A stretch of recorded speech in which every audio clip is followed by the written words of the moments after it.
বাজার দিয়ে একটা পাগলা হাঁটে, যেই পাগলা শরীরে কাপড় নাই, দেখবেন তেমন একটা ভালো দেখা যায় না।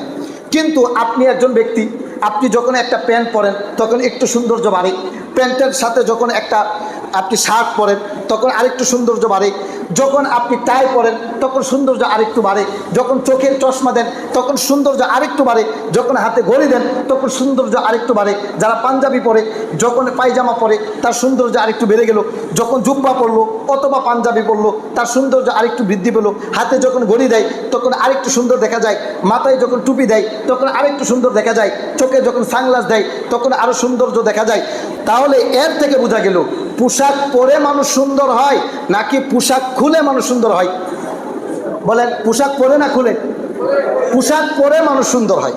পোশাক পরলে মানুষকে সুন্দর দেখা যায়, পোশাক খুললে মানুষকে সুন্দর দেখা যায় না। পশ্চিমা বিশ্বের সংস্কৃতি এখন আমাদের ভিতরে ঢুকে গেছে। নারীরা এখন পোশাক খুলতে খুলতে ওড়নাবিহীন চলাফেরা করে। তারা বলে যে নারী পুরুষের সমান অধিকার। এই নিয়ে 2 দিন পর পর আমাদের দেশের মধ্যে স্লোগান তুলে কি তুলে না? তারা বলে যে অঙ্গ আমার, দেহ আমার, যেভাবে ইচ্ছা সেভাবে চলবো। আরে হুজুররা মোল্লারা তো বলবেই, এই কথা বলার অধিকার কে দিয়েছে? নারীর স্বাধীনতার নামে তার রাস্তাঘাটে নামে তারা মিছিল করে, মিটিং করে, রাজনীতি করে, বিভিন্ন জায়গায় তারা গিয়ে শোডাউন করে। অথচ আল্লাহ বলেছেন নারী সমাজ গড়ে থাকতে হবে, নারীরা পর্দায় আবৃত থাকবে। হুকুমটা কার? আল্লাহ। এই হুকুমটা যখন তাদেরকে বলা হয় তখন আমাদেরকে মৌলবাদী, জঙ্গিবাদী বইলা বিভিন্নভাবে তকমা লাগে আমাদেরকে গালিগালাজ করে। আছে না নাই? আছে। মনে রাখবেন, যেই হুকুম আল্লাহ দিয়েছেন সেই হুকুমের বিরোধিতা করার দুঃসাহস কোনো ব্যক্তির হতে পারে না। যদি কোনো ব্যক্তি আল্লাহর হুকুমের বিরুদ্ধে অবস্থান করে ওই ব্যক্তিকে মরতে হবে, ওই ব্যক্তিকে আল্লাহ সুবহানাহু ওয়া তাআলা জাহান্নামে নিক্ষেপ করবেন। আল্লাহ সুবহানাহু ওয়া তাআলা নারীদের জন্য পোশাক দিয়েছেন, এরপরে পুরুষদের জন্য পোশাক দিয়েছেন। যেই পোশাক নারীদের জন্য সেটা নারীদের জন্যই খাস, যেই পোশাক পুরুষের জন্য সেই পোশাক পুরুষের জন্যই খাস। নারীর পোশাক পুরুষ পরতে পারবে না, পুরুষের পোশাক নারী পরতে পারবে না। দুঃখজনক হলো সত্য যে আমাদের সমাজের মধ্যে এখন ছেলেরাও ওড়না গলার মধ্যে পেঁচিয়ে ঘোরাফেরা করে। আছে না নাই? ছেলেরা ওড়না দেয়, মেয়েরা ওড়না খুলে রাখে। ছেলেরা এখন কি দেয়? ওড়না দেয়। ছেলেরা এখন কামিজ পরে ছেলেরা, আর মেয়েরা এখন শার্ট পরে। আজীব বিষয়, মানে টোটালি উল্টা গেছে।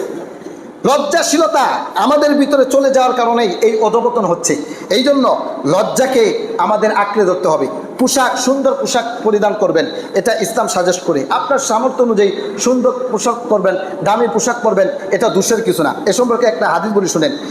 জামি তিরমিজির 1999 নম্বর হাদিস।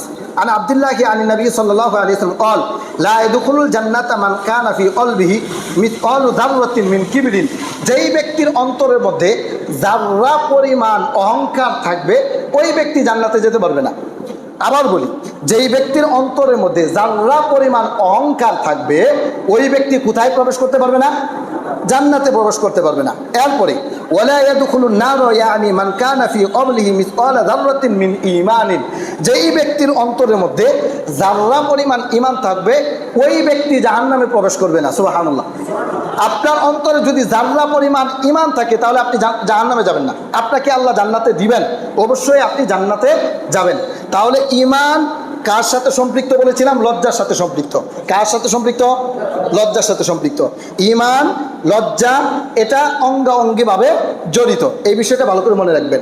তাহলে ঈমানদার যারা তাদের লজ্জা থাকবে, ঈমানদার যারা তাদের কি থাকবে? লজ্জা থাকবে। রাসূল বলেছেন যার অন্তরের মধ্যে যাররা পরিমাণ ঈমান থাকবে ওই ব্যক্তি জাহান্নামে যাবে না, ওই ব্যক্তি জান্নাতে যাবে। একজন ব্যক্তি এই কথা যখন রাসূল বলছেন, এই কথা তার কাছে খুব ভারী মনে হলো। তখন এই ব্যক্তি এসে বলল, ফাকালা লাহু রাজুলুন ইন্নাহু ইউজিবুনি আই ইয়াকুনা সাওবি হাসানান ওয়া না'লি হাসানাতান। আল্লাহ রাসূল, আমার পোশাক সুন্দর হোক এটা আমি পছন্দ করি, আমার জুতা সুন্দর হোক এটা আমি পছন্দ করি, আমার ঘড়িটা দামি হোক এটা আমি পছন্দ করি। আল্লাহ রাসূল, এটাও কি অহংকারের অন্তর্ভুক্ত? তখন আল্লাহ রাসূল বলেন, ইন্নাল্লাহা ইউহিব্বুল জামাল। নিশ্চয় আল্লাহ তাআলা সৌন্দর্যতাকে পছন্দ করেন। যারা সুন্দর হয়ে পরিপাটি হয়ে থাকেন তাদেরকে কে পছন্দ করেন? আল্লাহ তাআলা পছন্দ করেন। ওয়ালাকিন্নাল কিবরা মিন বাতুরিল হক ওয়া গামাসুন নাস। রাসূল বলেছেন তাহলে অহংকার কি?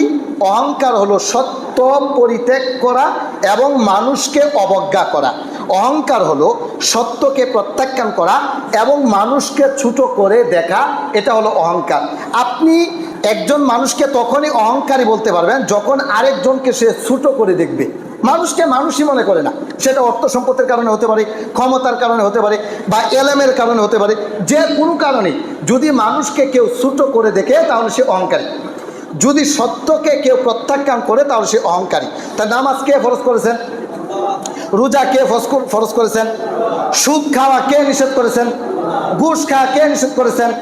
বেপরদায় চলা কে নিষেধ করেছেন? হাফ প্যান্ট পরতে কে নিষেধ করেছেন? এই যে সত্যগুলো আপনার সামনে উপস্থাপন করলাম, যারা এইগুলোকে প্রত্যাখ্যান করবে তারা প্রত্যেকেই অহংকারী। তার প্রত্যেকে কি অহংকারী। আর অহংকার যেই ব্যক্তি করবে ওই ব্যক্তি কোথায় প্রবেশ করতে পারবে না? জান্নাতে প্রবেশ করতে পারবে না। এই জন্য অহংকার মুক্ত জীবন যাপন করবেন। আল্লাহ তাআলা আমাদেরকে বুঝার তৌফিক দান করুন, সকলে বলেন আমিন।